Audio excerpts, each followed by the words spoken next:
కంటే మంచి పేరు మేలు. ఒకని జన్మదినము కంటే మరణ దినమే మేలు.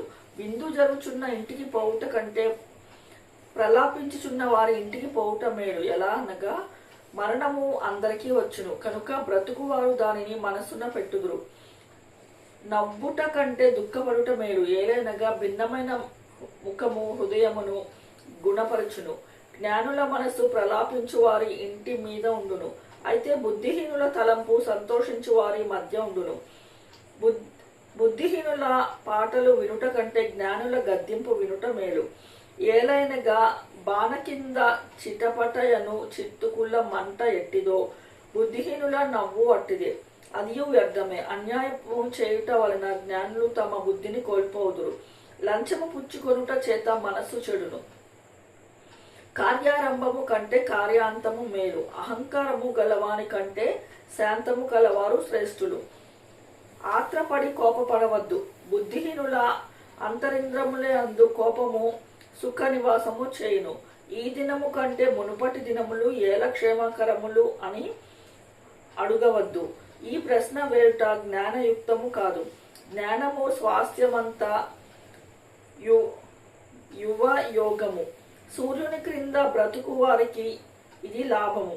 జ్ఞానము ఆశ్రయాస్పదము, ద్రవ్యము ఆశ్రయాస్పదము. అయితే జ్ఞానము దానిని పొందిన వారి ప్రాణమును రక్షించును.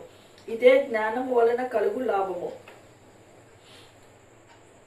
దేవుని క్రియలను ధ్యానించుము. ఆయన వంకరగా చేసిన దానిని ఎవడు చక్కపరచును. సుఖదినము నందు సుఖముగా ఉండుము. ఆపద్దినమందు యోచించుము. తాము చనిపోయిన తరువాత జరుగు దానిని నరులు తెలుసుకొనకుండునట్లు దేవుడు సుఖ దుఃఖములను జతపరిచి ఉన్నాడు. నా వ్యర్థ సంచారముల కాలంలో నేను వీటి అన్నిటినీ చూచితిని.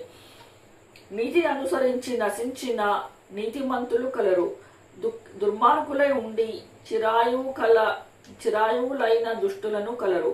అధికముగా నీతిమంతుడై ఉండకుము, అధికముగా జ్ఞానివి కాకుము.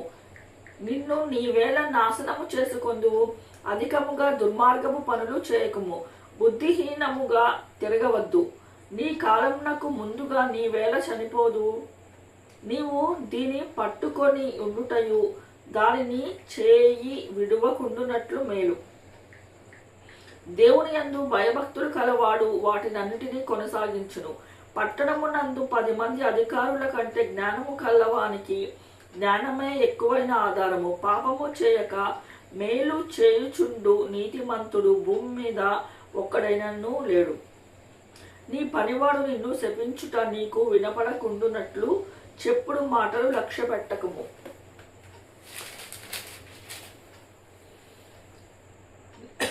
నీవును అనేక మార్లు ఇతరులను శపించితివి, నీకే తెలిసి ఉన్నది కదా. ఇది అంతయు జ్ఞానము చేత నేను శోధించి చూచితిని. జ్ఞానాభ్యాసము చేసుకొందునని నేను అనుకుంటుని, కానీ అది నాకు దూరమైనను. సత్యమైనది దూరముగా బహు లోతుగాను ఉన్నది. దాన్ని పరిశీలన చేయగల వాడెవడు? విమోచించుటకు పరిశోధించుటకును జ్ఞానాభ్యాసము చేయుటకే సంగతుల యొక్క హేతువులను తెలుసుకొనుటకును బుద్ధిహీనత అనియు బుద్ధిహీనత వెలితనమనియు గ్రహించుటకు రూఢీ చేసుకుని నా మనసు నిలిపితిని. మరణము కంటే ఎక్కువ దుఃఖము కలిగించినది ఒకటి నాకు కనపడెను. అది వలల వంటిదై ఉరుల వంటి మనసును బంధకముల వంటి చేతులను కలిగిన స్త్రీ. దేవుని దృష్టికి మంచి వారైన వారు దానిని తప్పించుకొందురు, కానీ పాపాత్ముడు దాని వలన పట్టబడుదురు. సంగతుల హేతువు ఏమైనదని కనుగొనుటకై నేను ఆయా కార్యములను తరచి చూడగా అది నాకు కనపడనని ప్రసంగినైన నేను చెప్పుకొనుచున్నాను. అయితే నేను తరచి చూచినను నాకు కనపడనది ఒకటి ఉన్నది. అదేదనగా 1000 మంది పురుషులలో నేను ఒకని చూచితిని, కానీ అంతమంది స్త్రీలలో ఒకటినే చూడలేదు.